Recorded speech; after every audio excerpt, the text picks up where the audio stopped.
Hello and welcome to another exciting episode of Fave Five From Fans, the podcast all about it's all about God, I forget favorites. It's all about favorites.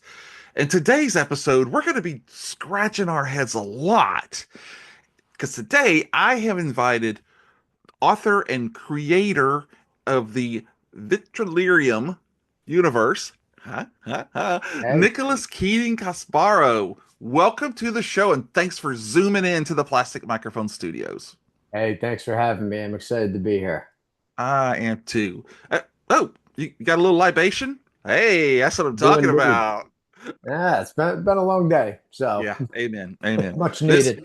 I promise this is not vodka in here. I promise. Shame. So, Nicholas, thank you first so much for coming onto the show. I'm so excited to have an opportunity to talk about your books later. But first, I want to ask, because this is the one that you kind of gravitated to. Why are we going to be talking about head scratchers? Well, I write science fiction, and every podcast I go on, we talk science fiction, and that's not my only interest. So I wanted to change it up a little bit today. So I wanted to do something a little different. I Awesome. I love horror movies, and I have some friends who love horror movies. I have a couple up in Boston that I'm very, very close with. I used to spend a lot of time with them when I was living up there. Uh-huh. And we watched a horror movie one night, and we finished the movie, and it just it was garbage. It was not scary. It was Mhm. completely below what we expected. And my friend says, "Did you like this? We got to find something better than this. We can't Mhm. just end on this note." So I said, "All right, well, let's watch something really scary." But we didn't know anything else out there to watch. So I basically just Googled what are the top uh, most crazy, messed up horror films, movies, like weird, introspective stuff that we could watch. And it Right. gave us this long list of stuff. And we started plowing through this list. And we found some of the craziest movies that I had ever seen in my life. And so we the three of us we kind of trauma bonded over all these movies, and some of them were just gory, like over the top, weird, and Right. some of them were really like laden with like some pretty heavy philosophical themes, and Uh-huh. we went kind of on a tangent with that, and it probably took us all a year to get through that Wow. list, but we watched a lot of messed up movies, and Was then we speaking of messed up movies, was Bridges of Madison County in there? no, what's that one? Oh, that movie's going to mess you up. Never mind. I don't even want to get into it. It's so mind bending. Um, Mind bending. Fair enough. Clint Eastwood and Meryl Streep at their most thrilling. Oh, that sounds gruesome. Yes. So you've got a lot of this in your bag then already. So when you started to make this list, you had a whole wealth of movies to go back to. I did indeed, and it actually took a lot of thought to decide which ones I wanted to put, toward the top of the list and which ones I had to make honorable mentions, Huh? which I know I have a lot of. Uh, Yeah. but But but no, yeah, you have two. I mean, because that's the rules of the show. You have two, right? uh, Have you been talking to Mark Sino? I don't understand the reference. Mm-hmm. No, Okay, okay. I have Authors to like authors, I'm sure nine or he 10. told. Okay. Ah, That's going to be great. I'm so happy because I actually have three of my own instead of my normal two. all So right, so you're we're breaking the both rules gonna, too. yeah, we're both gonna break the rules today. So if you're ready, I am so excited to start learning about which ones you did. And honestly, I'm kind of excited to get to the break so we can learn about your books. So why don't you go ahead and get started and tell us your 17 honorable mentions, was it? Something No, no, like it's that. like nine. Oh, nine. Okay. All right, so I started with good old Stanley Kubrick. Uh, He's always, one to create his movies are always kind of you know, thought inspiring in a right. way, and definitely not always nice thoughts. Um, so I started with Eyes Wide Shut. Okay. So basically, a doctor stumbles upon a sex cult, and he is not invited, but he sneaks in, Ooh. and these very rich and powerful people, kind of like a little glimpse into secret organizations, they begin stalking him. They begin following him and then threatening him, saying like, "You can't tell anyone. You can never come again. You can never be." And he it ultimately begins to break him because he's just so scared by the Oh, predicament that he's found himself in. And I this probably would have made my top five, but there's an extended version where apparently it's even a little crazier uh-huh. than the kind of the mass distributed version, but I haven't Right. seen it yet. Oh, So okay. I gotta go ahead and find that director's cut. And Okay. I know there's a pretty interesting story behind Stanley Kubrick releasing this film and having to release a basically cut down version of it, Yeah. where he Yeah. was very displeased with doing it. This was supposed to be like his magnum opus or something, and he just um, the studio just wouldn't let him do it, Sure. and which is interesting because he's basically releasing a movie about secret organizations, and then he's got people telling him you can't release that part of it. Like, isn't that's kind of That's kind of good. Yeah, yeah, yeah. It's right there. Right there. yeah, yeah. All And right. so Well, the Coob's known for several of those. So what else you got? another movie by him I have on there is A Clockwork Orange. Yes. Oh yeah. Oh yeah. So your juvenile delinquent, he gets caught, after running amok in London, and he gets brought out to this. We'll call it a. I don't know. I guess we'll call it, Re-education center, maybe? yeah, I guess a re-education center, and they feed him drugs, and they basically render him completely docile Right. and unable to commit any acts of violence or sexuality, or basically almost like removing his freedom from him. Right. In his prior years, it just makes him sick to his stomach. It makes him terrified. Um, and it's just a really kind of sick look at the idea of re-education, which is Yeah. something I incorporated into my own book in a way. Oh, okay. Cool. Oh yeah. There's definitely a dystopian element to my sci-fi. Big shocker. Awesome. Yeah. All right. So What else you got? anything else, anything up that alley really kind of as always, anything in that dystopian framework has really always kind of spoken to me. Like the George Orwells, the Aldous Huxleys, that kind of stuff, more on the literature side. So anything that kind of fits into that category is right up my alley. All Uh, right. Another one we've got, changing it up a little bit, Donnie Darko. Yes. That's a good one. Yeah, that was a weird one. And you know what's Oh, funny? yeah. Um, it's one I actually watched late. I didn't watch that until probably about 2, 3 years ago. Really? Yeah, yeah. And it's funny because I had a cousin. It was one of his favorite films growing Yeah. up, and he was like, "You got to watch Donnie Darko. You got to watch it. You got to watch it." Back in high school, and I was like, "Yeah, yeah, I'll get around to it," and I never did. I just, you forget. Right. And now I'm pissed. Now I'm pissed. I didn't get on it earlier because it gets weird with there's a time travel element, there's a splitting of the universes element Right. where basically a jet engine lands on his house when he is out in this trance, speaking to this strange entity that is telling him basically the world is going to end.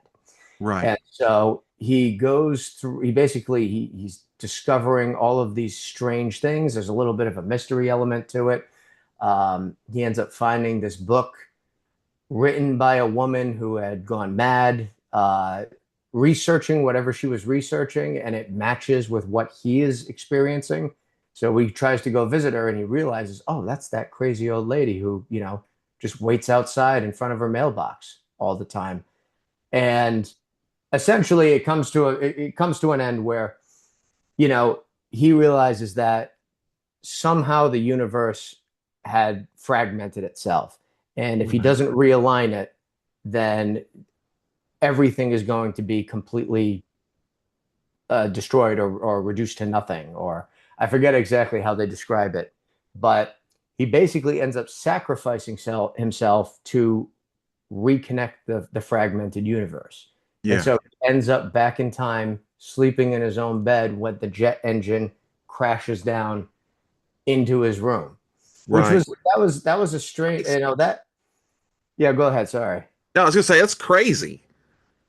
Yeah, that one was really, I'd say, weird for its time Mhm. too, because just the idea, like kind of like the multiverse idea was not really, I don't know, maybe not universally propagated at that point. I feel like it wasn't as um, commonly talked about or explored Right.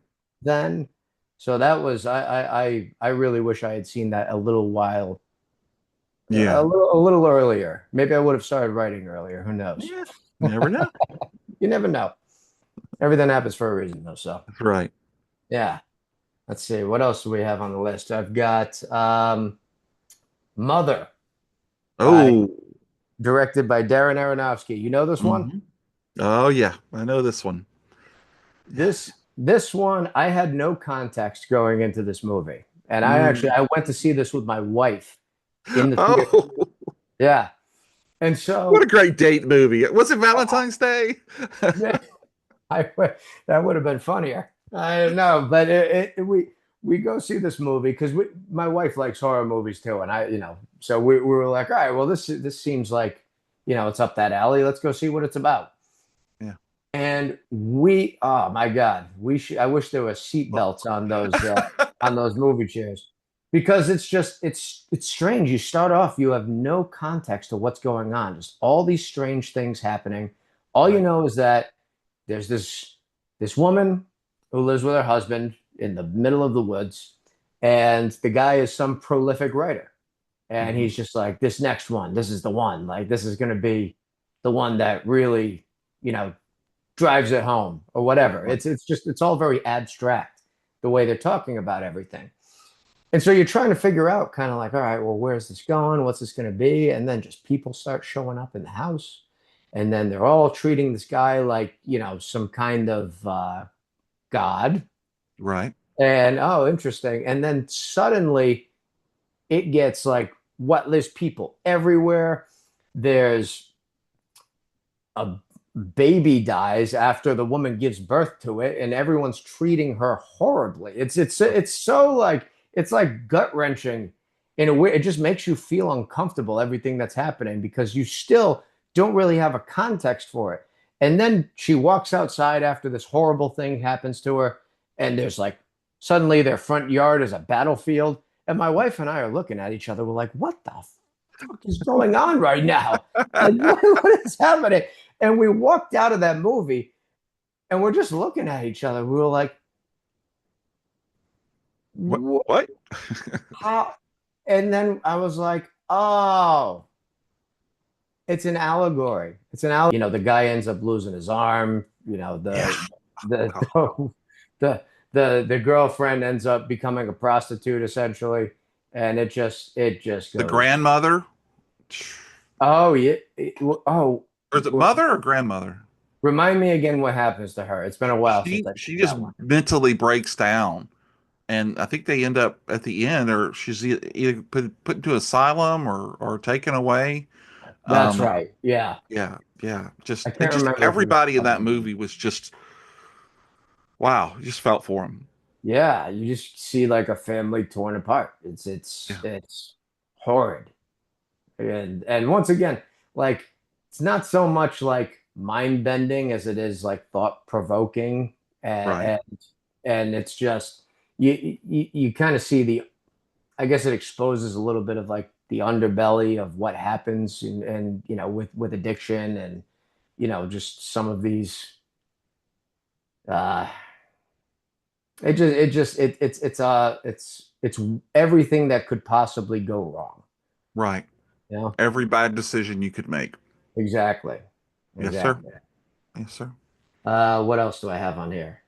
Train spotting. That was another one related Oh to yeah. heroin addiction. I guess with a little bit more of a, there's a little bit of a comedy twist in there at parts, Hmm. which makes it interesting. Like that whole scene where he dives into the toilet Totally. after the drugs. Yeah, that's it. And then suddenly he's swimming. It's Yeah. disgusting. But that one was at least that one ended at least on a decent note. Hmm. And then there's there's the one scene where he's with his friends and they're about to start dealing drugs rather than doing drugs. But then he said, immediately my friends decided it was about time we went back on drugs, and they started they start doing drugs again, and then they have to get clean again, and they have to so there were definitely some comedic elements and definitely some really dark elements. Yeah. Yeah. um what else? I got one more I'll mention, and it was Okay. the platform. Did you see that Oh, one? that's the one with the food? Yes. Yes. Yes. that That was was that messed was up. really really messed up. Mhm. um Yeah, so essentially, you've got all of these tiers, and food starts at the top, and you have this amazing feast, and people are up at the top just eating everything they can, and it slowly goes down and down and down, and there's less and less food. And suddenly, you start getting toward the bottom levels, there's almost no food left. They're picking at scraps, and then no one even knows what's down below in like the most bottom layers there, no Yeah. one knows. And so you get to see what happens when, someone basically takes it all the way to the top and then takes it all the way back down to the bottom. So Yeah. that was definitely a thought provoking. It's good heavy start for that. Yeah, I wait, approve. wait I till you hear approve. my Fave Five, my friend. Can't wait. But before that, I have three honorable mentions. And as we've talked about before, honorable mentions are ones that just didn't quite make the list or just had to be recognized. And the first one is probably one of the most thought-provoking television series finales of all times, Sane Elsewhere. Now, I'm I not don't know. sure if you, yeah, it was one of these medical drama shows, and the entire thing, I can't remember how many seasons it went through. At the very end, all of this stuff happens, and you're like, oh, wow. And then the camera pulls out of the hospital, and it's snowing, and the camera keeps pulling back and keeps pulling back, and you see that it's a snow globe, and then it pulls out a little bit further, and there was an autistic child named Tommy Westfall who was you would see him every once in a while, and then you find out that everything that we've been watching as far as the show up to this point was all in his head. None of Ooh. it was real. Now, mind you, this was late mid to late 80s, early 90s. Well, first of all, autism wasn't really even discussed that much. But to have invested all of this time into all of these characters and then to find out that they were all just in some kid's imagination. I remember at a young age going, "Wow, that's thought provoking. That's how you end a show." Loved it. So again, series finale of Saint Elsewhere. Now, my second one is a thought provoking in the sense that, what the hell am I watching? It is a movie from 2020 called Slacks. Slaxx. And it Okay. is, bear with me, it is the story of a possessed pair of designer jeans that on the eve of the store's grand opening and social media blitz begins killing people on a bloody rampage, eating them, breaking them in half.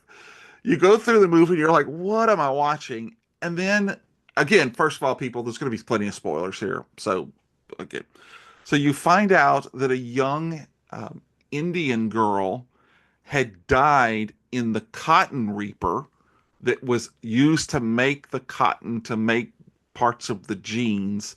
And so her unkept soul was in there. That's the spirit. Yeah, Yeah. yeah.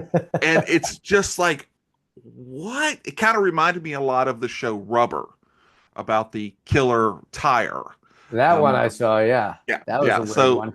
I just remember watching this going, wow, because it seems so bonkers. But then when you find out what's going on, they do a really good job of making you feel for this young girl because obviously she was very young. She, child labor laws weren't working, in that area, in that country for her. And she died needlessly and all Mhm. for a pair of jeans that a bunch of social influencers were wearing. So, anyway, Slacks from 2020. Now, the next movie, I didn't scratch my head until I got to the very end because I really enjoyed this movie and the way that they brought Demi Moore into the spotlight. And I'm talking about 2024's The Substance. Now, Oh, yeah. great Now, movie. why I didn't scratch my head? Because they lay it all out for you. They show you she's going to take this, and if she takes too much of it, it's going to cause problems. Yes, it causes Sue to pop out of her back and go and live her own life, but I understood it. But when it got to the end and it turned into that street trash meets society body horror, just ugh. And nobody noticed it. Like no one in the elevator realized it, or when she was on stage. That's the part where I really, really scratched my head going, what am I watching? And it wasn't until much later that I understood what they were talking about, how, fashion and all of these things. Sometimes you see them and you realize they're not the substance that you thought they were, but because other people think they're great or that they're beautiful or they're perfect, then you're going to see it too. But for a while, I was just, what did I just see? So great movie though, great overall movie. Demi did an amazing job as Elizabeth Sparkle. I just love that Yes. name. I always remember. Oh, sorry, that's it. That's all three. Series finale, Say Elsewhere, Slacks, and Substance. So Nice. that means we finished our honorable mentions. And if you're ready, sir, I am ready to hear what your fifth favorite head scratcher was. I love it. So my fifth favorite head scratcher was called Gumo, Umo. and that was directed by Harmony Korine. That was actually one of the first appearances of what's the hell is the what's her name? Chloe Sevigny. Oh, okay. Sevigny? Yeah, that Yeah. was one of her first movies, and this was an indie movie. And you're basically following um, Ohio teens and preteens in like a very, very poverty-stricken area. Like Okay. really, really. And so it's kind of shocking to see like because you live your everyday life and you don't really think about like what it's like to live in real, true, like Appalachian type poverty. Right. And this movie is like, let's focus in on that. And there's no real defined plot to it. You're just kind of following different batches of teens and preteens. They're all relatively young, but you're watching, kids who are basically like killing cats for money, and you're watching them like basically becoming sadistic as they do it. Like they're starting to kill the cats in weird ways Yeah. and to get rid of the stray cats. They're getting rid of vermin, but they're starting to become sadistic while they're doing it. Then you Right. see, kids way too young, like way, way too young, like doing drugs and going to these weird, like warehouse parties where there's stuff happening that no 13-year-old should ever be a part of. Like it's off the wall. There's a lot of different strange characters you meet. It's another one of those movies where you kind of feel uncomfortable while you're watching it. Yeah. And it doesn't even really give you any sort of closure at the end. It just there's like a montage of all of the different people that you followed, uh, just kind of continuing to go about life. I'm And not familiar with that at all. yeah, that was a weird one. I looked it up afterward, and they were saying that it's supposed to be like, what it, basically like nihilistic teens and what nihilism kind of leads to. And Right. um, I mean, I Hmm. guess, yeah, I kind of agree with that, but it's just, I think it's a deeper look into like real true poverty, and Yeah. kind Yeah. of a disturbing one. So Right. that was number five for me because that was a tough one to watch. Oh, okay. Yeah. What's your number Well, five? my number five is it's a it's a horror movie. Okay, and it's a Swedish movie, Swedish or Norwegian, but I think it's Swedish. It's called The Ritual, and it's from Ooh, 2017. Have you seen this? I know this one. One Oh of the yeah. most amazing and original monsters that I've Yeah. seen in a long, long time. So basically, it's five friends who go on a camping trip uh, through, and I found this interesting. It's through Northern Europe and Sweden. It was actually filmed in the Carpathian Mountains where Dracula was from. Really? Yeah, yeah. But anyway, Romania.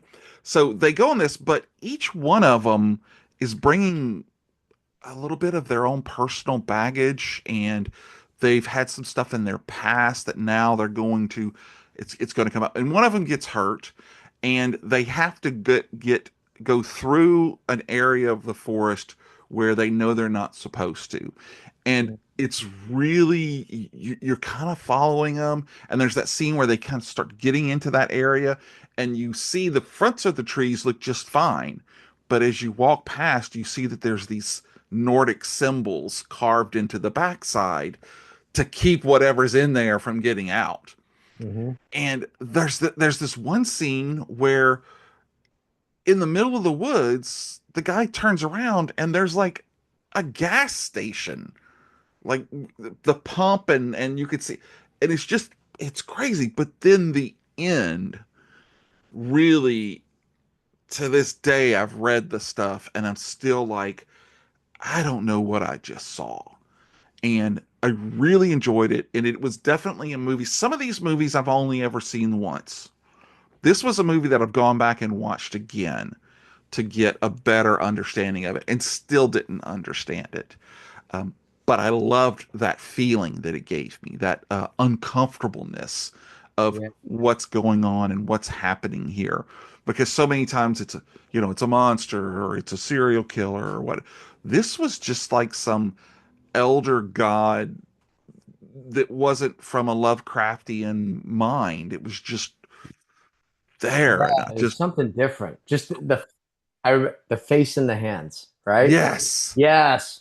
That it's just something completely that was a very different mind. The Nordics have some pretty strange. Yes, mythological creatures. they really do. I used to work for a company that was based in Iceland, and Uh, that's what they were big into the Nordic mythology and everything else. yeah, It's cool stuff. It's very it is. interesting to dive into. Yeah, yeah. I've always loved like ancient mythology from all Uh-huh. different cultures, and especially the kind of overlaps between them that you Right. see if you get to if you dive deep into some of them. Um, it's always been super interesting to me. So Yeah. anything that involves that sucks me in. So this movie, I love that one. That was a good pick. Thank you. Have you ever seen Troll Hunter? Yes. God, Yeah. I love that movie. That I've probably seen it 6 times. It's what an interesting concept. Uh, but I don't know. We don't want to get off on that. Instead, I want to find out what your number four is. Good question. Can't remember. Hold on. Here we go. Old boy. Okay, the original one or the remake? Um, I liked both. Okay, I liked both. I liked the new one not having to read subtitles. That was nice. right.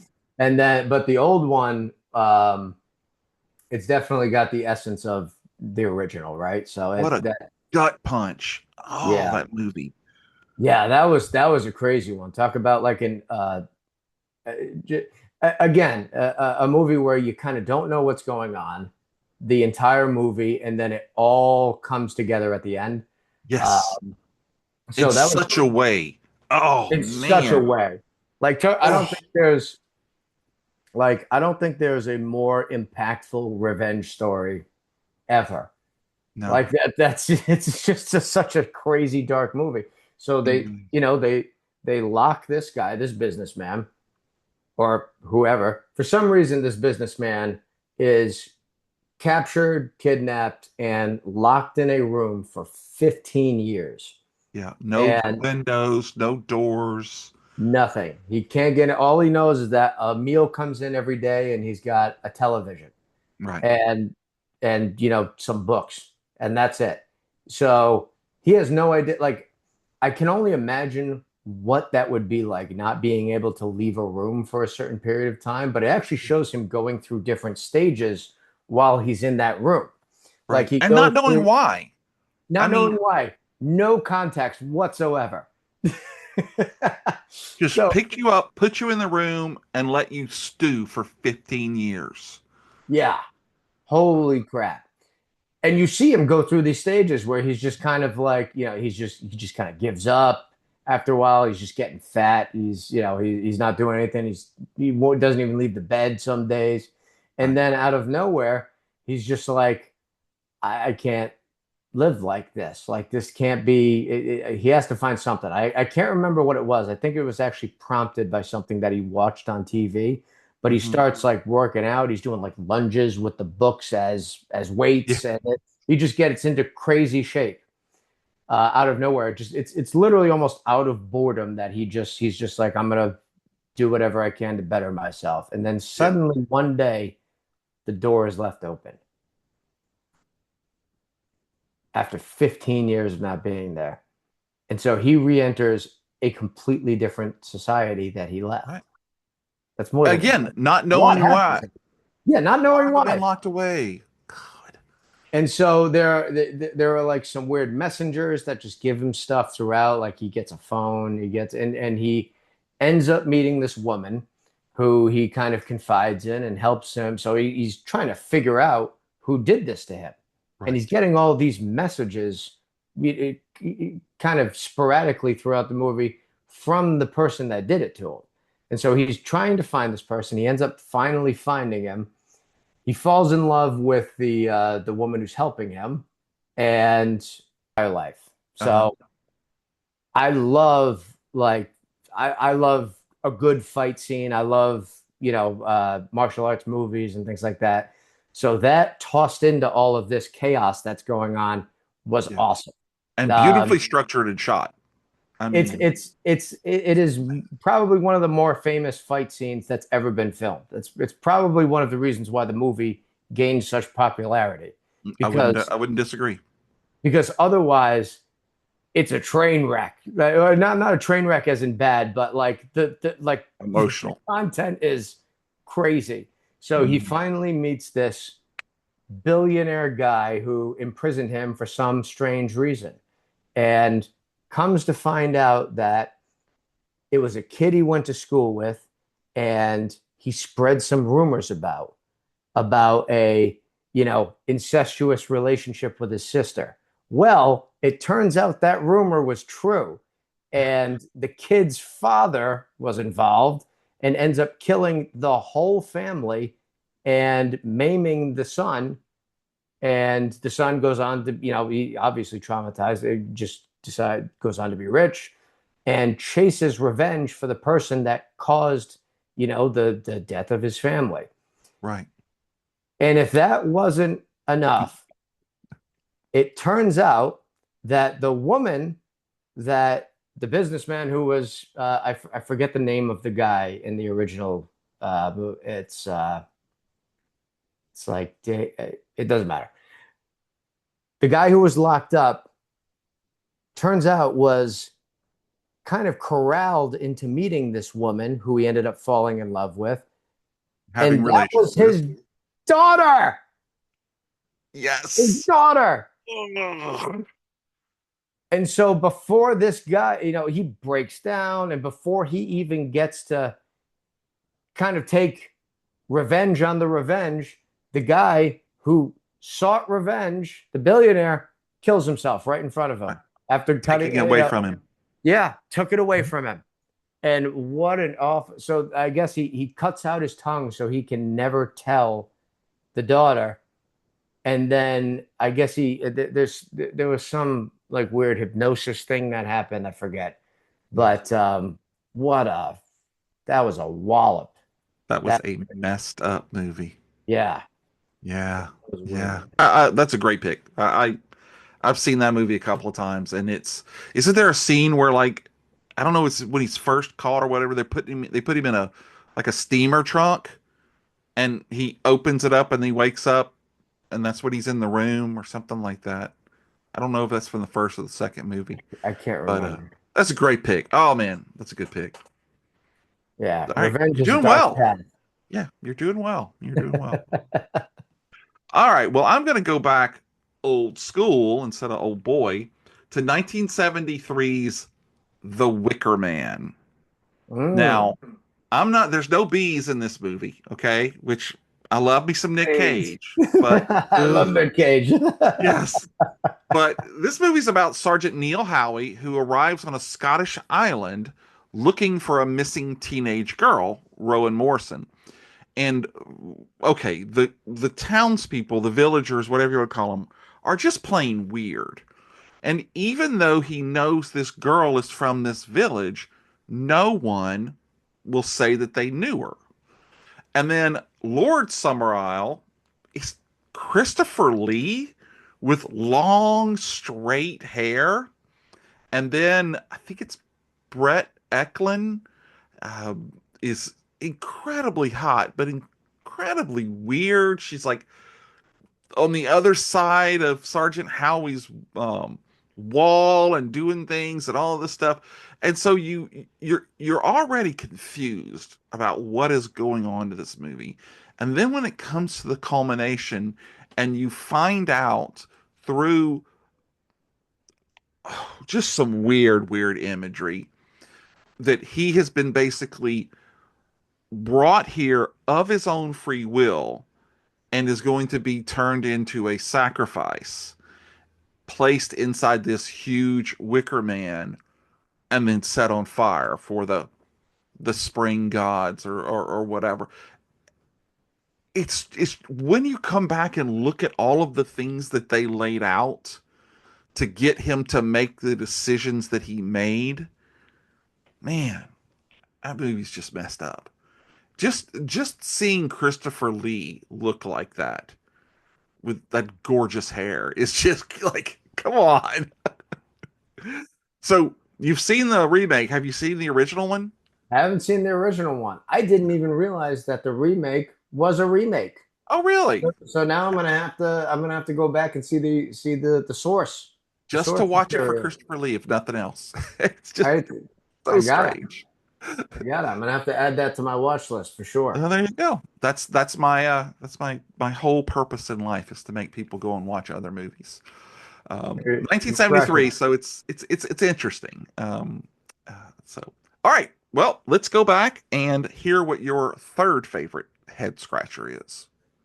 So my third favorite is one that we already talked about, Oh, and it was the substance. So oh, I'm going to replace that one oh, with okay. I'm going to replace it.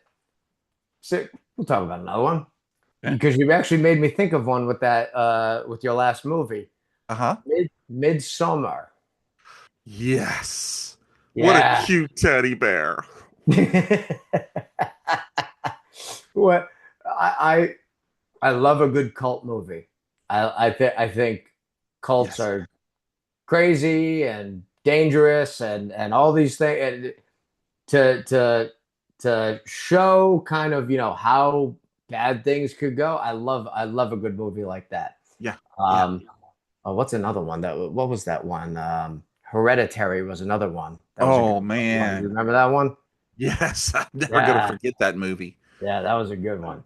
When I was Well, growing up, there was a movie called The Hand with Michael Caine, and he I was a like Michael comic Caine. book artist. Yeah, yeah, and he was young. This is the 70s.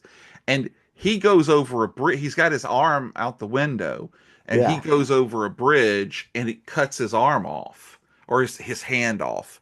And the Ouch. whole movie is about is the hand still alive? Is it crawling back to him?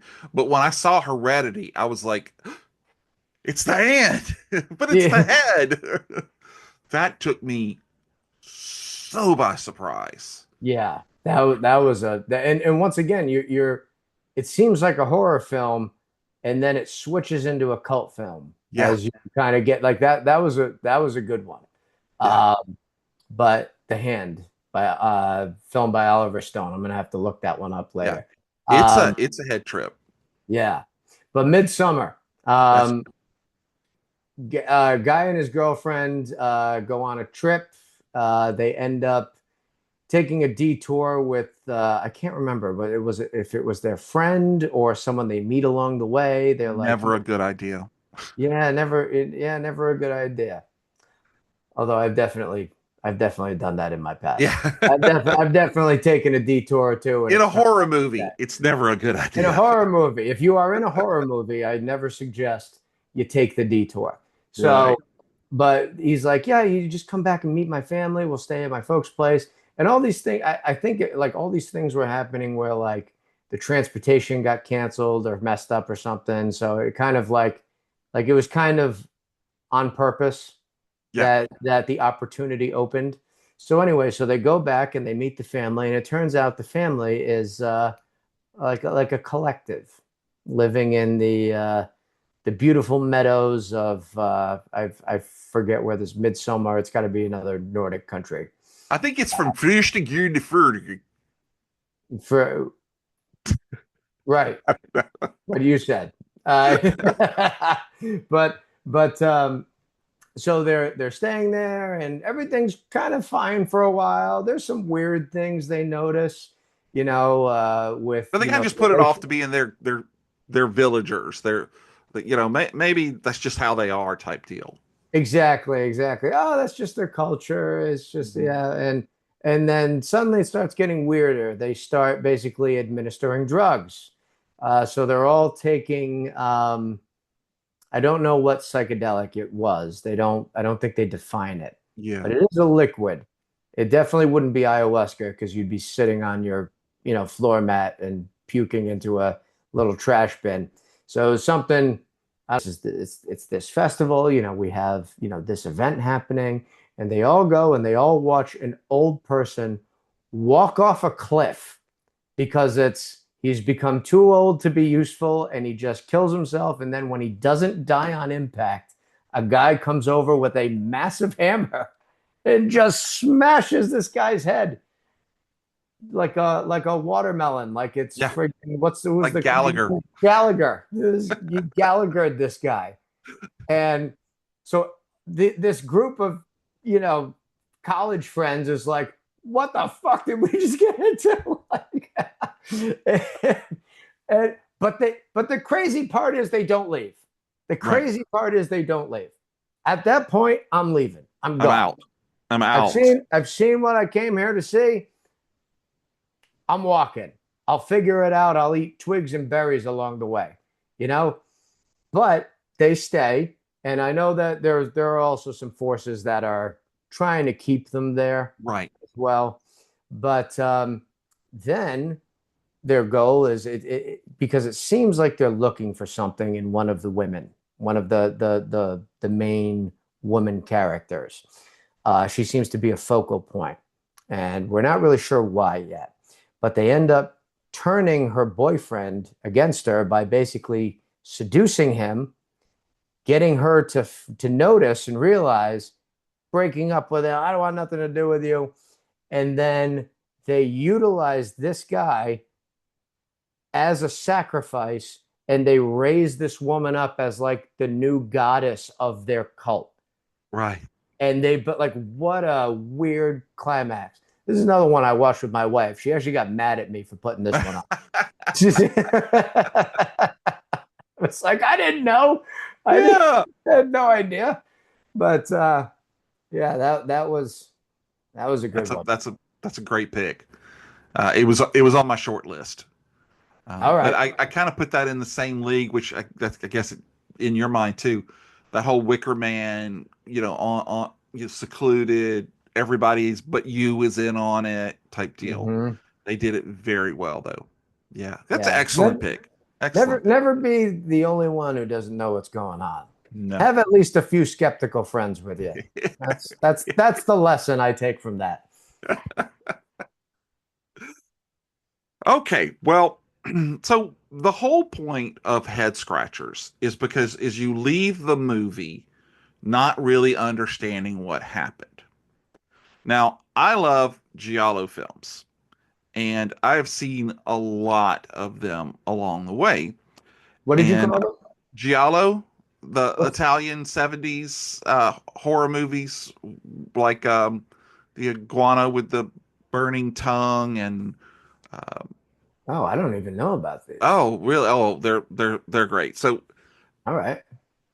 So a lot of times, like it's Argento and Bava and so many of those Italian uh, directors loved working with Americans, and they generally got to the very end and everything was revealed. And I hate movies that just come out of nowhere, final chapter, introduce somebody and he's the killer. So I recently, Arrow Video had put out a series of Giallo collections. And there's some, you can see them back there, yellow and red and black. Oh yeah. And one of the movies I got is called, I'd never heard of, it's called The Pajama Girl Case. And Hmm. it's called that because Ray Milland, who the man with the X-ray eyes and the thing with two heads, he was in the 60s. Okay. He is a retired San Francisco detective who lives in Australia now. And there are two cases or two main stories that are going on at the same time. They find a girl, a young woman who has been murdered and burned in a car on the beach. And he's kind of, even though he's retired, they unofficially call him in to help. While at the same time, you're following the story about Linda, who was she was a waitress and she was like an attendant or whatnot, but she was kind of, I don't want to say promiscuous, but she had a husband, she wasn't happy with him, she had a lover and all this. So you're following these two stories, and Ray Milland is getting closer and closer and closer to the truth. There's this whole scene where they take the dead girl's body, put it in a glass case, and open it up to the public in hopes that someone's going to recognize a body marking off of her or something like that to find, because they can't figure out who she is. And I'm Strange going to ruin it tactic. for you. You got me. Hmm? Yeah, Strange yeah, tactic, but you got me. All right. right. Me too. And it gets to the end, and he's finally thinking he's got it figured out. And at the same time, he figures out that the girl was wearing this silk yellow pajama set.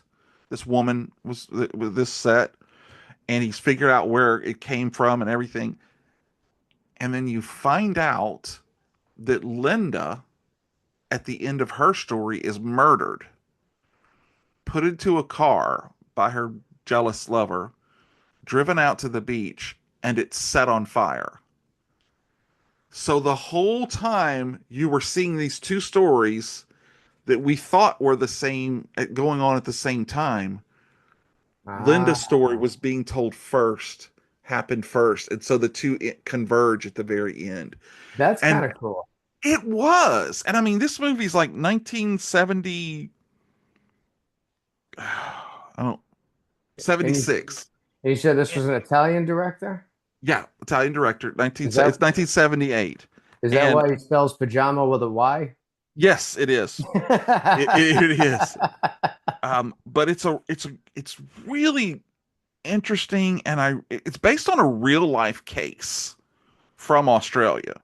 Ah, And so it's, again, I love a movie that lays everything out for you.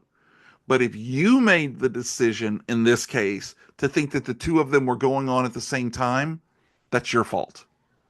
I'm just telling you two different stories. And if you kind of pay attention, you'll see where it was going. And again, a real head scratcher, you walk out leaving. I'm calling this a head scratcher because I can't believe how well crafted this was back in 1978 to just, I mean, M. Night, he ain't got nothing on this story. It was just really, really awesome. So I know I just ruined it for you, but if you can find it out there, it is definitely worth, especially the Ray Milan, because he was older when it happened. I mean, when it was filmed, and he leans into his age, which a lot of actors, they'll try to, be macho or be what he feels his age, right. and it's just a really, really, really great story, and it makes you throughout the entire movie go, what is going on here? Like that case, it's like, why are they putting this woman on display?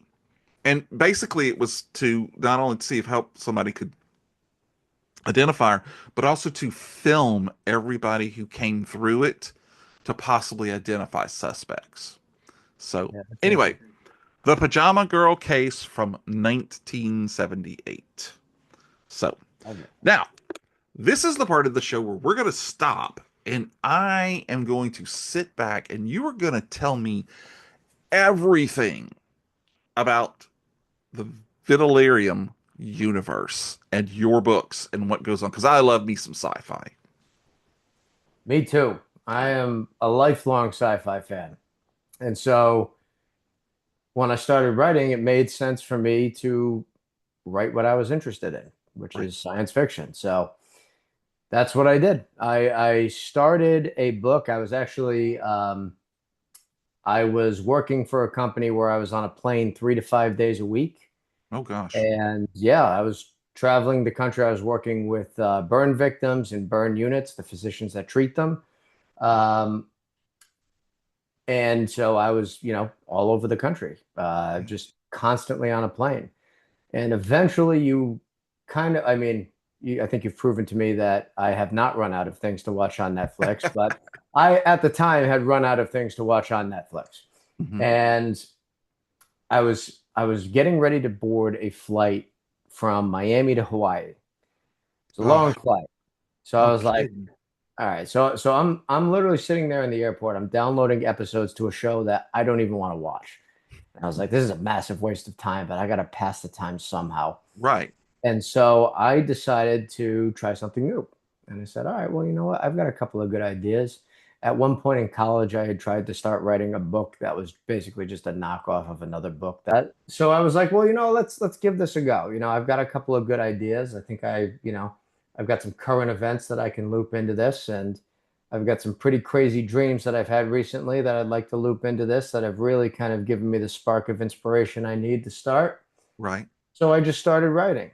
And I started with a history. And I said, all right, well, I've always wanted to, you know, explore other planets. I feel like that would be a fun thing to be someone who can do that or to be in a civilization that can do that. Well, Yeah. how do we create a multiplanetary civilization? And so that's where I started. And so I figured out a way, at least in a science fiction setting, where humanity discovers an exotic new material that allows for faster than light travel. Okay. And this isn't just based on nothing. Miguel Alcubierre in the 90s wrote a paper describing how you can basically get around the universal speed limit for the speed of light by creating this type of engine, which people nowadays call the Alcubierre drive, Okay. um, which would condense space time in front of it in some kind of bubble and elongate it behind the ship. And so basically, Okay. you would be shortening the space in front of you, and thus you'd be able to supersede the speed of light significantly. Okay. And so, but he describes in the paper that you would need some type of exotic matter as the fuel source.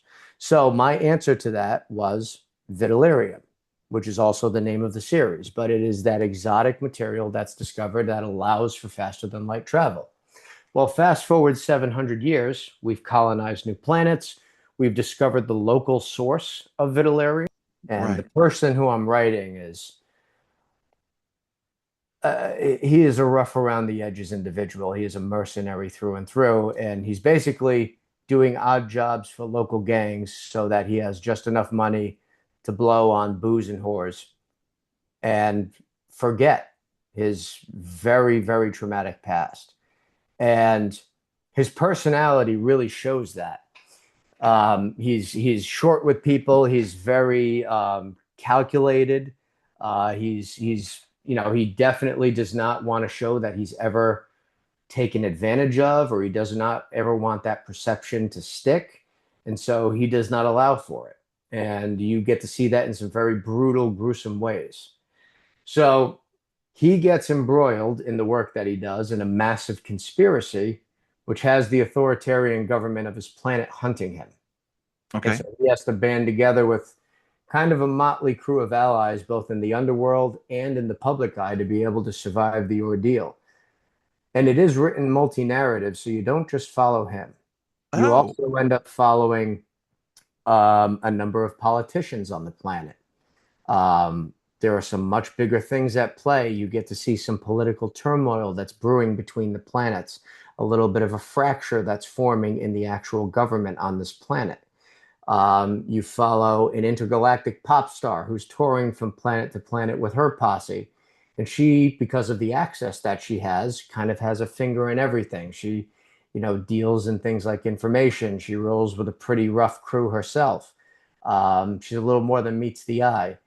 You follow a physicist who's actually working for the authoritarian government and coming to terms with what it is that they are planning. And all of their storylines intertwine throughout the book. So you Okay. get a little bit of everything from this. You get your action. Obviously, it's a sci-fi, right? You're going to get some space battles. You're going to get some hand-to-hand combat. You get mystery. You're figuring out what's really going on in the background that's causing all of these conflicts, and you get to figure it out as the characters are figuring it out. You Okay. get uh, conspiracy. You get to see how certain politicians are when the cameras are on, but then you also get to see what they're like when they're in the backroom meetings. Right. And things are actually revealed to what their true nature is and what their true goals are. You get a little bit of romance. I put the protagonist through hell, so I had to give him a little bit of a reprieve. Uh, Oh, yeah, and there's and she's a great character too. There's a lot that you're going to get a lot from this. A little bit of cool. everything, and definitely a lot of philosophical exploration. Yeah. Uh, and you said you like things that kind of come together at the end. Hmm. I think you're going to like this book. Oh. And And this, by the way, oh, I'm sorry. Before, I was gonna say it's not just a book too. You've also done a comic version of it. yeah. So this is book one of seven that I have Uh-huh. planned with my publisher. So there is much more to come in the Vitrium universe, and Awesome. this story is going to continue for quite some time. Book two will be out this year, Okay. but I don't plan to stay in just books. I don't even plan to stay in just comics. The comic was my first logical step Uh-huh. toward creating a pictorial version of what it is that I'm writing about, trying to bring that world to life, and trying to open it up to a new market of people who maybe don't want to, maybe they're not a big reader, maybe they like the comic book form better, and so that was really important to me. Uh-huh. So I've got three issues of the comic out now. And that was a fun process. I've got a Okay. phenomenally talented illustrator and a similarly talented colorist who really help. At this point, it's like they're pulling it out of my head. They know That's exactly awesome. what I'm getting at. And so Yes. seeing, what I'm writing about come to life has been a lot of fun and a really cool learning experience because writing a comic script is very, very different from writing a long form novel. Yeah. Uh, is you have to describe everything that's going on in a particular panel. So every Right. single box, it's almost closer to writing a screenplay Yes. because you're doing everything from like the camera angle. I want the camera angle from low to high. I want, this person is wearing this. I want the light to be on this person in a certain way. Yeah. Um, I want, he's angry in this scene, so you really need to have him like in the other guy's face. You have to like these types of things that you wouldn't really think of. I had to kind of just learn on the fly, and I haven't enjoyed doing anything like this in a ever maybe. It's just been That's an cool. awesome time. So is the comic telling the first book, the Descent book, or is Yeah, it a yeah. okay? Okay.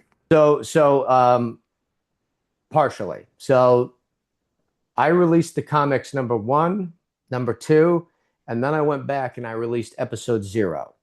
Okay. And half of episode zero, I did not include in the book. See, that's great. You get And a little extra there. you get a little extra there. And then that also starts a very interesting release pattern that I've adopted, which anything that is going forward in numbers one, two, three, four, five, those will be going forward chronologically following the narrative of the protagonist through the book's narrative. Okay. Anything episode zero and before, it'll be like episode 0x1. Episode Okay. 0x2 will be going backwards chronologically, Oh, following his time as an adult and then even back toward his teen years, which I that's also don't cool. discuss in depth in the book. I allude to them a lot, Uh-huh. and I include snippets, but I don't flesh them out enough. Yeah. And they'll be going backwards chronologically, and those will be him doing odd jobs as a freelancer for all sorts of people throughout the mega city of Kairos, it's basically a circular city 3,000 miles in diameter that Jeez, you can literally see from space, and it is the only inhabited place on the entire planet. wow. And it'll be him doing odd jobs for people all throughout the city. So you'll get to see all different types of characters in the city. You'll get to see different parts of the city that are kind of brought to life, some of which I talk about in the book, some of which I don't, some of which, once again, I haven't really gotten into yet. And Yeah. so we're really going to begin to explore the city in the pre episodes, the kind of the pre-book content, we'll call it. Right. And these are okay, okay. Books in the comics. The And comics some are on cool my. swag, Oh t-shirts, yeah, I like got. Oh, maybe one you're wearing. I don't know. I got. Oh yeah, absolutely. I got this, and I've got about four other styles. Oh, So cool. Yeah. I saw the one with anything the you're crystals into. on it. That seems to be the popular choice Yeah. for sure. Yeah. And That's then I awesome. have one that's holographic. That's probably number two. Oh, that's cool. Yeah. So, not to compare it, but have you ever read Piers Anthony's, I think it's Chronicles of a Space Tyrant? No, I It's haven't. about 5 books. Um, when I read the synopsis of yours, it kind of made me think of that. This is a story set in the future about a guy who starts out as broke, destitute, becomes a slave, goes in the army, or gains his citizenship, and then becomes like a senator later, and then becomes the tyrant, the king. Um, Ah. not stories or anything, but just the way that it develops that whole world. And again, I love that book those books when I was a kid, big thick ones. But I saw that you loved like Asimov and those authors, which are some of my favorites as well. Yeah. I was a huge, or still am, a huge Robert Heinlein fan, and Someone else was telling me to read him recently, and I'm really going to have yes, to visit that. because his a lot of his books take place in the same universe. And so you'll have a character from this book who is somebody, and then over here in this book, it may be 200 years later, but you find out that that's their great granddaughter. And, all of these things. And, he wrote Starship Troopers, Oh, he one wrote of my Puppet Masters. all-time favorites, Oh, Starship Troopers. yes. Fantastic. Yeah. And he even wrote some books like Have Spacesuit Will Travel, which is about a kid who gets a cast off spacesuit that talks to him, and they go on adventures and stuff. It's just, he was an incredible writer. And especially if you like what I like to call the retro future sci fi, because Hmm. this was like in the 50s, and he would come up with these amazing ideas, but then something as simple as sending a message back from the spacecraft was sent on a micro wire, instead of it's like he got some stuff really, really close, but some stuff was just like, out there. But we're talking about your book, and I love it. So where can people go to find this? Oh, absolutely. So you can get the book on Amazon. It's on Kindle. You can get it on my website, which is vitalariumseries.com. That's also where you can find the comics, any of the limited edition stuff. I have limited edition presses of the book, limited artwork. Everything gets stamped, numbered, imprinted for authenticity, signed. Um, Oh, the that's great. comics also have limited edition releases, different cover art, foil cover. I usually only print, between 200 and 500 of each of the limiteds, and once they're gone, they're gone. So Yeah. that's me trying to create, hopefully, a secondary market that maybe even the fans can eventually one day benefit from. Right, because Um, this is the first of seven. first of seven. Mhm. First of seven. I've got big And plans for this universe. And that's I and awesome. I and I don't even plan on stopping at books and comics either. Because I Yeah. have I also have the audio book that's on Amazon and Audible. And it's Oh, graphic audio. So like music, sound effects. I have a real voice actor who voices the book. that's He's great. very, very talented. His name's Michael Neeb. He does unique voices and accents for each character without making it too cartoony. It's I very love that. cinematic. Yeah, yeah. Oh, it's like you're listening to a movie. He did a Did you unbelievable job. know, and I'm sure you do, that if you buy the book and the audiobook from Amazon, as you're reading the book, if you turn over and go to the audiobook, it will pick up where you were reading and vice versa. If it's the digital book? If you No buy way. it, yeah, and I know this because my wife is part of a small book club called the Sassy X Booksellers Book Club. It's three of her friends that they all used to work at a Walden Books. I love the name. And yeah, I do too. It's great. And they she was reading the book and was getting toward the end and wasn't going to get finished in time for the book club. So she bought the audiobook and she was reading it or listened to it at some point and got further in the book. And then when she went that night and opened up the iPad and opened the Kindle, it flipped forward and stopped on the page that they were reading at. And it's like, That's cool. okay, all right, big brother, I what are you I did doing? not know that. Well, at Yeah, least Big Brother got something right this time. exactly. That's pretty cool. Exactly. Well, that's So great. that Well, I we can are, read. of course, going to have all of your socials and all of the places to go and buy this. And I looked at your stuff, and it's a lot of times people will sell comics for like $10 and $20 a piece online. It's very affordable to dip your toe in, see how much you like it. You can get, like you said, there's paperback versions, there's hardback versions. There's a cool hat. I'm not a hat guy, but I know a lot of people who are. I like the chrome dome. This is like my solar panel, so I leave it That's open. nice, low maintenance. I That's dig it. right. That's right. I see with the hair now. I grew my hair out during COVID, Oh, and that was me just by too. necessity. My barber was closed, but turns out my wife liked it, so it stayed. Hey, And now happy some wife, day, happy life. hey, that's right. Some days I don't want to do anything with it, so I just throw the hat on. It's an easy solve. So I've There you go. become a hat guy out of nowhere. There you go. Yeah. Me, when I don't want to do anything, I just buff it up to a nice sheen and go on to work. Uh, Wow. Well, again, we'll have all of this stuff at the end, so make sure that you guys go and check out the Delirium, not Vitalirium. Ha! Yeah, ah, yeah, that's right. I you got got it. it.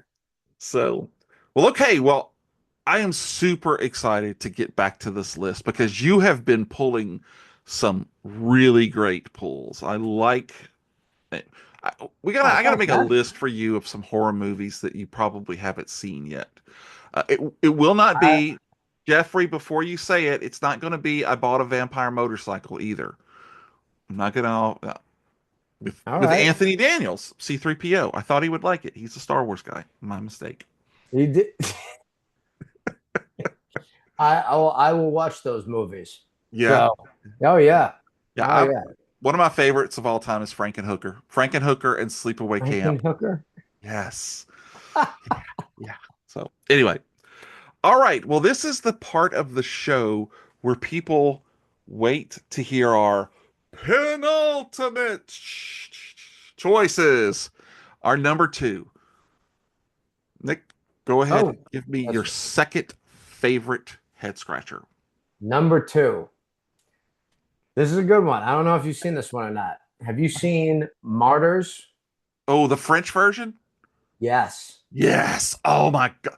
Talk about a movie that comes out of nowhere. It's like Yes. credits roll. Do, do, do, do, do. Ah! That was Man. that one. That one had me thinking for a while. And Yes. because that one dives into some pretty interesting stuff toward the end. Hmm. So this woman goes on a basically, she goes for revenge against her abusive, what was it, foster parents or Yeah, I think that's right. yeah, and she ends up killing them and realizing that they were innocent, and she's distraught and confused, and she calls her friend in to basically help her, and the two of them end up getting kidnapped by people and locked in separate rooms. And they are just savagely beaten and tortured for some unknown end. We don't know what's going on, but they start introducing other characters. And there's this woman who they call, is it Madam or they could, Yeah, it's something like that. it's like the mistress or I forget what they call her, but she's this elderly woman and she's catering to like a very elite group Yeah. of followers or patrons, and you're not really sure what's going on. But just below this, lavish get together they're having, they're torturing the hell out of these girls, and for we don't even know why. Right. It's very gruesome. It's a rough movie to watch, Very but rough. but essentially this one girl Anna, she is like mutilated to a point where she is on the verge of death. Right. And then you find it goes back to the elites, the older woman, and she starts describing martyrs, and she starts to work where martyrs have been drawn, and different photographs and paintings, and she's like, look at the eyes. Hmm. That is the state we're trying to acquire. So that, and you discover they're trying to get someone right on the verge of death where they can basically see to the other side while they're still living. Right. To So pull they, them into martyrdom, yes. Oh, yeah. And what ends up happening is the the girl who's getting tortured, Anna, she whispers something into this woman's ear and she walks off distraught. And she ends up killing herself. The woman who's basically the leader of this strange elite group that is trying to figure out what's happening after death Right. hears what her martyr has to say and just says, "It's not what I thought," and just ends it. Yeah. And Yeah. but they do leave it kind of weird.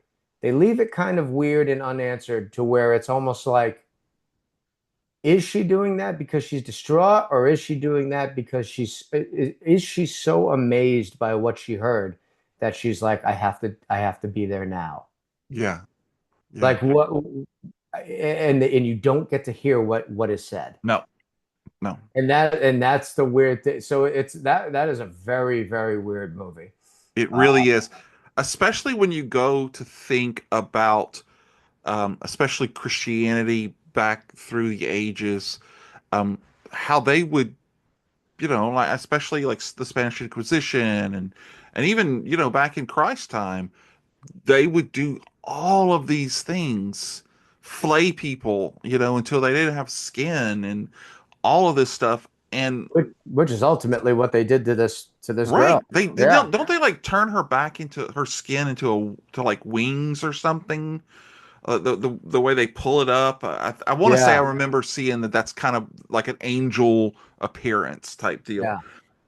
When you stop to think that that stuff really kind of happened, and that there are people who thought that this was an okay thing to do, that people deserve this, and now again, the super uber rich, when they're not having their sex parties and chasing after Tom Cruise, they're doing flaying these to innocent, well, not so innocent, but to girls to try to pierce that veil.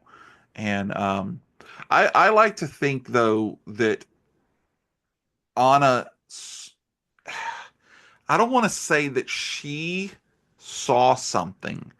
In my mind, at the end of that movie, I think someone spoke through her from the other side and Maybe. whispered something. And I don't have any reason to think that, except that's the feeling I got when I watched that. And it was just, oh God, it was so hard to watch. Yeah, that was a tough one again. But another one that, you know, started to get you thinking like, oh, what is on the other side? Yeah. You Yeah. know, that's it's that was an easy number two for me. Yeah. Yeah. Well, it's really funny that you picked that one, especially with the views on religion and Christianity. Um, because my number two, is a 1976 film by Larry Cohen, who I love. Larry Cohen. He did The Stuff and It's Alive and Return to Salem's Lot and all these movies.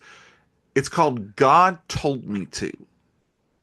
I don't Now, know. yeah, so this is a series in New York of basically normal everyday people murdering other people on the street, on, just out of the blue. And the only thing, for example, a sniper shoots a bunch of people from a water tower. A father kills his entire family, and a cop opens fire on like a St. Patrick's Day parade, just shooting people. And when they're caught, they all say, "God told me to." And so the investigator who gets put on it by Peter Nichols, um, he's a hard Catholic, okay.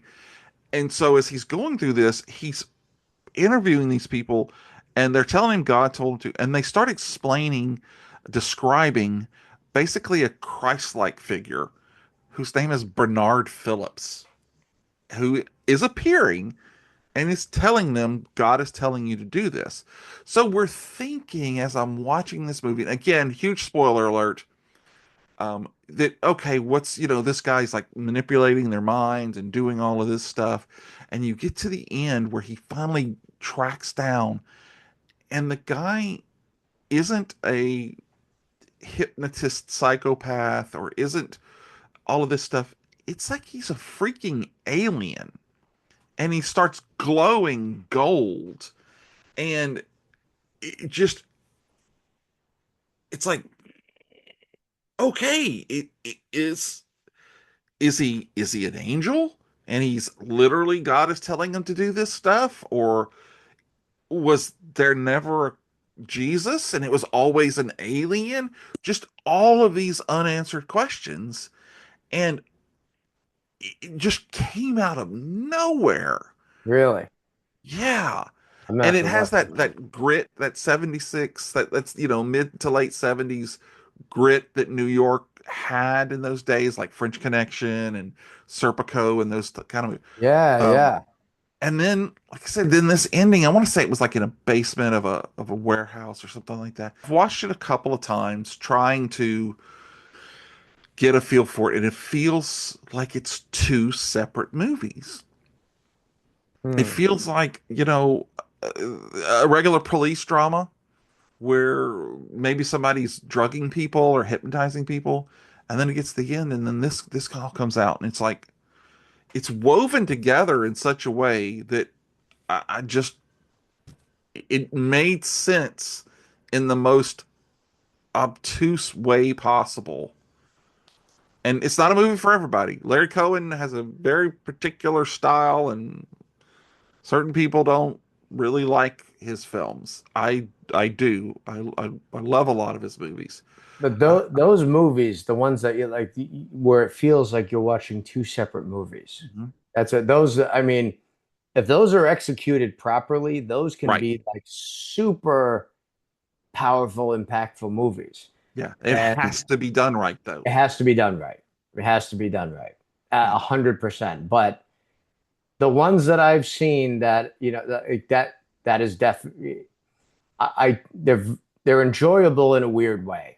Yeah. Like that's just in the awe like that. Oh wow, you were able to take me on this kind of ride Hmm. where like something so unexpected, you actually make it seem plausible.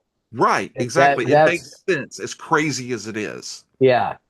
You know what's crazy? I'm reading I read all kinds of different things. I like, science fiction. I like philosophical stuff. I've I just started reading because I've heard so many people talk about it, the Book of Enoch, Oh which yeah.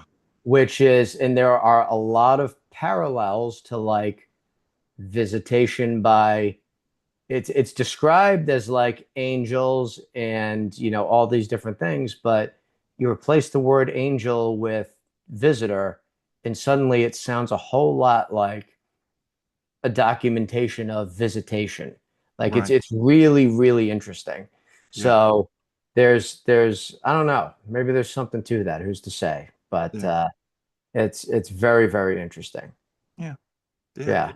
So yeah, that one kind of came out of left field because when I was going back, it didn't show up on any lists that I came through, but I was I watched because I'm making a list for Larry Cohen films, and I had to go back and watch. Oh, I watched Black Caesar, and I was pulling up to take some notes off of it, and I saw God told me to, and I was like, oh wow, yeah, and then dug back into it. So again, really, it's out there. You have to want to, but I would no, Okay. Jeff, don't watch this movie. Um, I'm checking that one out. That one sounds cool. interesting. All right. So we are now at the point where we're going to hit your absolute favorite head scratcher, and I cannot wait to find out what it is. I'm scratching my head wondering what it could be. Oh, gear Go up for ahead, this Nick. one. Reveal unto us your My number absolute one, favorite. my number one drum roll is Enter the Void, directed by Gaspar Noé. Is Have this you the one seen that this? takes place in the abandoned hospital? No, that's The Void. No, that also a good one. Also Yes, a good yes. one. So I But don't I don't know what's Enter the Void. Enter the Void is wild. Enter the Void is inspired by the Tibetan Book of the Dead. Okay. And so the Tibetan Book of the Dead describes basically what happens after death, where Okay. you there is a mix of past, your past that you go through, a mix of the ripple effects of your death. You get to see what happens after you die, to the loved ones around you, to the people around the area of you. Um, you almost like get to see your impact, and then Okay. astral project out into the stars, and then come back down to Earth, and you're reincarnated. That's basically kind of the broad strokes of it. I may not be doing it justice. I would have to actually read the book, but that is kind of the broad strokes. And you're basically following a drug dealer in Tokyo, Japan, where drugs are very, very illegal. They're very like low tolerance on that kind of stuff. Yeah. And during he smokes you get to see him actually smoke DMT, which is supposed to be the chemical that is released in your brain when you die, that sent Okay. on, life's greatest trip. And you get to see him basically, uh take this drug. Then he goes to this drug deal. The drug deal goes wrong. He ends up getting shot by the police as he's trying to basically just eat all the drugs that he was going to sell in a bathroom stall. And you get to see his consciousness lift from his body. And then you get to see a mix of what happens afterward, mixed with what came before and what led him to that point. Wow. You get to see the traumatic life that this guy lived, where, his parents were killed in a car accident. It's a very, very, very brutal scene, very, very strange. And all he has left in the world is him and his sister. And his sister, as you begin to learn in the kind of past, the scenes from the past that you dive into, they had a very weird, borderline incestuous relationship. And he's a drug dealer. She is essentially a prostitute. And Hmm. they're somehow making it in Tokyo, Japan. And you Huh. get to see what happens. You get to see this astral projection, and then he gets reincarnated as the child of his sister and one of his best friends who she confides in after his death. It's very, very strange, very out there. Gaspar Noé is like well known for creating movies that are like, whoa, like the Hmm. just really weird head scratchers. Yeah. He Yeah. makes, he makes It head sounds scratch, like it. and definitely some hard to watch movies as well. Yeah. Uh, but Wow. this Enter the Void. this one I say you only watch this movie twice. You watch it when someone shows it to you, and Hmm. then you watch it again when you show it to someone else. You're fuck. You just- Like The Ring, you have to. make someone else watch it so it'll go away from you out of your Yeah, head. I felt like I had to pass it on. I had to I had to immediately switch to like some stand-up comedy for watching that one, and then I stared at my ceiling for like a week while I tried to go to Wow. sleep. Yeah, that was Wow. a weird one. That was Okay. a I weird. dig it. That's a great pull. I've never seen it. Um, but I'll have to look into it. I did see it on a lot of lists. Yeah. So I think there are people who definitely agree with you. Um, so for my favorite, before I talk about my favorite, I want to talk about the movie that when you brought this, I was like, I know exactly what my number one is going to be. And it's a movie I love, and I'm going to share with you. It's I don't know if you recognize it, You will but not it's be saved. it's What Prince is? of Darkness from John Carpenter. Oh, I don't know this one. Okay, you need to see this one. All right. So basically, what happens? Well, friggin' Alice Cooper's in it. Okay.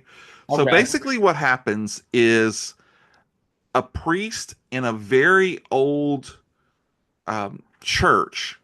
They are doing some renovations or something. I forget how, but they open up this wall and there's this thing inside of it. It kind of looks like Luke Skywalker's back to tank. But there's something inside of it. And all of these people come and you've got a physicist and a microbiologist and all these people, and they're trying to come in and crack it. I want you to see it, so I'm not going to tell you anything else about it. But I thought that was going to be my number one. But then when I sat down and rewatched it and I thought about it, I didn't feel like it was a head scratcher to me because I thought Carpenter did a very good job of laying out, even the end of this is what's happened, and you can kind of figure this out and make the decision for your own. So I didn't think it felt like a head scratcher, but I definitely had to say it. And if you've never seen it, I would definitely tell you to watch it. I'm But going. instead, yeah, it's great. Instead, my absolute favorite head scratcher, and Super Gus, I blame you for this one. It's 2014's Predestination. Now, have you ever heard of this one? I have heard of it, and I literally just put that on my watch list recently. Okay, I haven't watched it yet, though. if you go into IMDb for most movies and you go to the synopsis, there'll be like a paragraph or two paragraphs. The synopsis for this thing was like 7 or 8 paragraphs long. And it's because it's so just, it wraps around itself. And, it's a temporal agent who goes back in time to fix mistakes and stuff. And at the beginning of the movie, his last thing that he has to do is to go back to 1975 and stop someone called the Fizzle Bomber, who blows up part of New York City, kills like 11,000 people. Okay. Mhm. In the process, he ends up getting his face all burned and he has to be in the hospital and he has to have surgery and all this stuff. And so when he's finished, he kind of goes and he's able to go into a period and become like a bartender, so he doesn't have to do all of that stuff. And he meets this person, this man, who they start talking over the bar, and the man starts to tell the story, his story, and he was actually born a woman. Okay, and they never really give her a name. They call her the unwed mother. Sometimes people refer to her as Jane. And I'm trying not to give too much away, but she wants to be in this space program. She was left on an orphanage, and she grew up, and so she wants to be in the space program, and they're doing all these things, and she's fantastic, and she's going to be the first woman to ever do this. And then they do these deep tests, and they find out that she has the the other genitals and stuff in her. So they take her out, and they without her consent, basically correct, for lack of a better term, that's horrible. Um, and so then she's a man, okay? And then oh God, there's time travel where Ethan goes back and meets her when she was a woman, and then is it another time sees him as a man, and then you learn about the woman and do all this stuff. The end of the movie, I'll tell you this much: she meets herself at a time nexus while she's a man and while the other one is a woman. They conceive a child, and she can't care for the child, so she takes it to an orphanage, and it's her as a baby being left by her as an adult, and it does this whole thing, like this whole Oh, circle. wow. It is, and the time machine is in a briefcase, which is just I I don't saw know. that in the trailer. I Yeah, saw that in the yeah. trailer. Yeah. It is it is if you like these kinds of things, if you like hard sci-fi that has a great mix and all, I would definitely tell you to watch this one because it's on a lot of people's lists for head scratchers with good Okay. reason because it is so amazingly intricate, but they do a really great job of making you believe that there is this weird space program and that there are temporal agents, and you go back to 75 and the costumes and all of these things that all go together. Just it's it's a chef's kiss Yeah. of brain rot to figure out what's going on.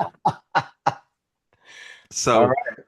definitely put that on your list if you like those kinds of things. If you Thank liked you. Identity and Memento and that kind of stuff, and you Oh, throw in another a great one. sprinkle of Millennium, this And is what you Ethan get. Hawke is great too. Oh, he's great in this movie, and Yeah. so is I think her name's Sophie Snook or something like that.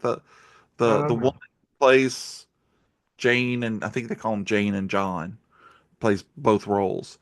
Hmm. Um, it's just it is out there, but that is my absolute favorite head scratcher. All Again, right. Gus, I blame you. I have another show that we do called Complete Disarray with Jamie Ray, and it's where we get on and we talk about one topic. And I have a very good friend who's in the book club, and we call him Super Gus. And he had seen this movie and wanted to do an episode on it, so I had to go and watch it.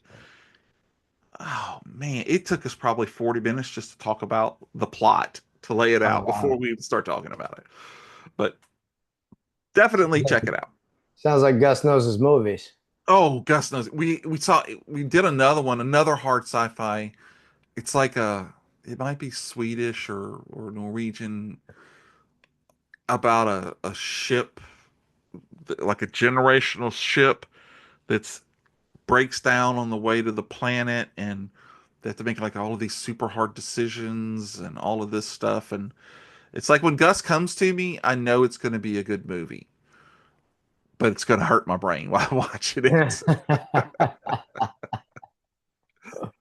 Um, well, folks, that concludes the countdown of our favorite head scratchers.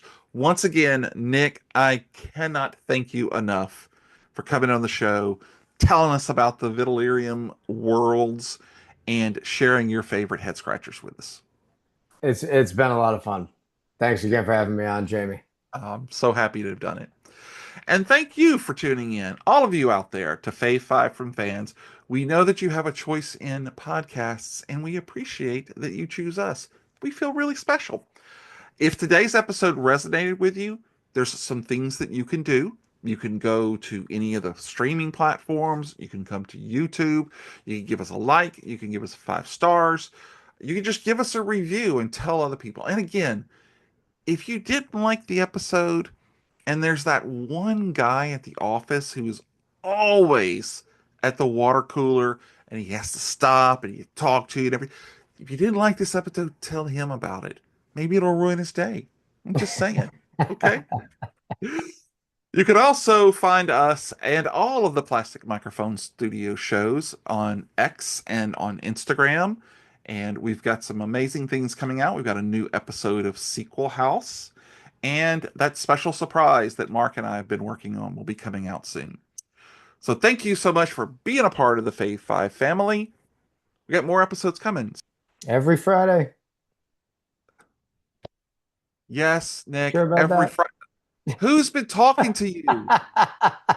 God, Mark. Oh. So they come out every Friday unless they don't. So be sure to subscribe so you can catch every episode, every single episode, every 200 and whatever episodes I've got. And remember, folks, it may not be the best. It may not be the most popular, but if it's your favorite, that's good enough for us. Thanks so much for joining us. Nick, take us out, sir. Oh, and for all those out there who decide to pick up a copy of Vitrium Descent into the Void, I hope you enjoy your descent into the void. I like it. Thanks for the cue. Appreciate it.